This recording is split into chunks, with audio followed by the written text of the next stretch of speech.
ಇದು ಟಿವಿ9 ವರದಿಯ ಇಂಪ್ಯಾಕ್ಟ್. ಒಂದೇ ದಿನದಲ್ಲಿ ಡಾಂಬರ್ ಭಾಗ್ಯ ಲಭಿಸಿದೆ.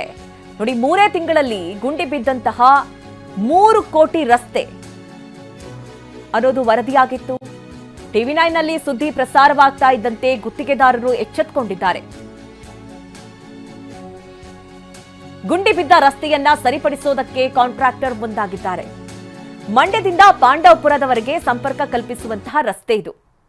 ಸುಮಾರು 3 ಕೋಟಿ ವೆಚ್ಚದಲ್ಲಿ ನಿರ್ಮಾಣವಾದಂತಹ ರಸ್ತೆ ಅಂತ ಹೇಳಲಾಗ್ತಾ ಇತ್ತು. ಆದರೆ ಅಲ್ಲಲ್ಲಿ ಗುಂಡಿಗಳು ಬಿದ್ದಿತ್ತು. ವಾಹನ ಸವಾರರು ಸಾಕಷ್ಟು ಪರದಾಡ್ತಾ ಇದ್ರು. ಈ ಬಗ್ಗೆ ಟಿವಿ9 ವರದಿಯನ್ನ ಮಾಡಿತ್ತು. ಟಿವಿ9 ವರದಿ ಬೆನ್ನಲ್ಲೇ ಈಗ ಗುತ್ತಿಗೆದಾರರು ಎಚ್ಚೆತ್ತುಕೊಂಡಿದ್ದಾರೆ. ರಸ್ತೆ ಯಾವ ರೀತಿ ಕಾಣ್ತಾ ಇದೆ ನೋಡಿ. ಸಂಪೂರ್ಣವಾಗಿ ಗುಂಡಿ ಮುಕ್ತ ರಸ್ತೆಗಳನ್ನ ಈಗ ಸರಿಪಡಿಸಿದ್ದಾರೆ.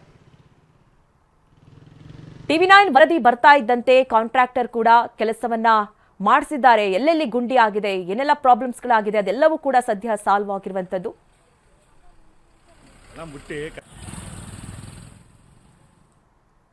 ಇನ್ನು ಬೆಂಗಳೂರಲ್ಲಿ ಮಗನಿಂದಲೇ ತಂದೆ ತಾಯಿ ಕೊಲೆ ಕೇಸ್ಗೆ ಸಂಬಂಧಪಟ್ಟಂತೆ ಆರೋಪಿ ಸಹೋದರನಿಗಾಗಿ ಸಹೋದರಿ ಕೋರ್ಟ್ ಮೊರೆ ಹೋಗಿದ್ದಾರೆ. ಸಂಪ್ರದಾಯದ ಪ್ರಕಾರ ಮಗನೇ ಅಂತ್ಯ ಸಂಸ್ಕಾರ ಮಾಡಬೇಕು. ನಿನ್ನೆ ವಿದೇಶದಿಂದ ಬಂದ ತಕ್ಷಣ ಕೋರ್ಟ್ ಮೊರೆ ಹೋಗಿದ್ದಾರೆ ಸಹೋದರಿ. ಸಹೋದರನೇ ಅಂತ್ಯ ಸಂಸ್ಕಾರ ಮಾಡಬೇಕು ಅಂತ ಹೇಳಿ ಮನವಿಯನ್ನ ಮಾಡ್ತಾ ಇದ್ದಾರೆ. ಆರೋಪಿ ಸಹೋದರನ ಆರೋಗ್ಯವನ್ನ ವಿಚಾರಿಸಿದ್ದಾರೆ ಸಹೋದರಿ. ಸದ್ಯ ರಿಮಾಂಡ್ಸ್ನಲ್ಲಿದ್ದಾರೆ ಆರೋಪಿ ರೋಹನ್ ಭಟ್. ವಿಚಾರಣೆ ವೇಳೆ ಕೊಲೆಗೆ ನಿಖರ ಕಾರಣ ಹೇಳಿಲ್ಲ ಇದುವರೆಗೆ ಆರೋಪಿ. ಮಾನಸಿಕ ಅಸ್ವಸ್ಥನಂತೆ ವರ್ತಿಸ್ತಾ ಇದ್ದಾರೆ ರೋಹನ್. ಅಂತ್ಯಕ್ರಿಯೆ ಬಳಿಕ ಪೊಲೀಸರಿಂದ ಸಹೋದರಿಯ ವಿಚಾರಣೆ ಕೂಡ ನಡೆಯುತ್ತೆ. ಮನೆ ಸಮಸ್ಯೆ, ತಂದೆ ತಾಯಿ, ಸಹೋದರನ ವರ್ತನೆ ಬಗ್ಗೆ ಮಾಹಿತಿಯನ್ನ ಪಡಿತಾರೆ. HAL ಪೊಲೀಸರಿಂದ ನಡೀತಾ ಇರುವಂತಹ ತನಿಖೆ ಇದು.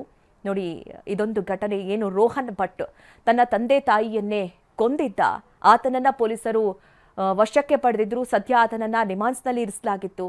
ಈಗ ವಿದೇಶದಲ್ಲಿದ್ದಂತಹ ಆ ರೋಹನ್ ಭಟ್ ಸಹೋದರಿ ಬಂದಿದ್ದಾರೆ. ಅವ್ರು ಹೇಳ್ತಾ ಇದ್ದಾರೆ ಅಂತ್ಯ ಸಂಸ್ಕಾರಕ್ಕೆ ರೋಹನ್ ಭಟ್ಟೆ ಬರಬೇಕು ಅಂತ ಹೇಳಿ. ಹೀಗಾಗಿ ಕೋರ್ಟ್ ಮೊರೆ ಹೋಗಿದ್ದಾರೆ, ಮನವಿಯನ್ನ ಮಾಡಿಕೊಂಡಿದ್ದಾರೆ. ಇದಕ್ಕೆ ಕೋರ್ಟ್ ಅವಕಾಶವನ್ನ ಮಾಡಿಕೊಡುತ್ತಾ ಕಾದು ನೋಡಬೇಕಾಗಿದೆ. ಯಾಕಂದ್ರೆ ರೋಹನ್ ಭಟ್ ಒಂದ್ ಕಡೆ ಮಾನಸಿಕ ಅಸ್ವಸ್ಥನಂತೆ ವರ್ತಿಸ್ತಾ ಇದ್ದಾನೆ. ಕೊಲೆಗೆ ನಿಖರ ಕಾರಣ ಇದುವರೆಗೂ ಕೂಡ ಹೇಳಿಲ್ಲ.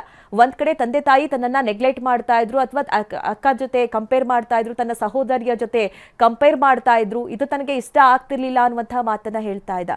ಆದ್ರೆ ತಂದೆ ತಾಯಿಯನ್ನ ಆತ ಈ ರೀತಿ ಕೊಲೆ ಮಾಡೋದಕ್ಕೆ ಕಾರಣ ಏನು ಅನ್ನೋದನ್ನ ನಿಖರವಾಗಿ ಆತ ಹೇಳ್ತಾ ಇಲ್ಲ ಅನ್ನೋದು ಗೊತ್ತಾಗಿದೆ.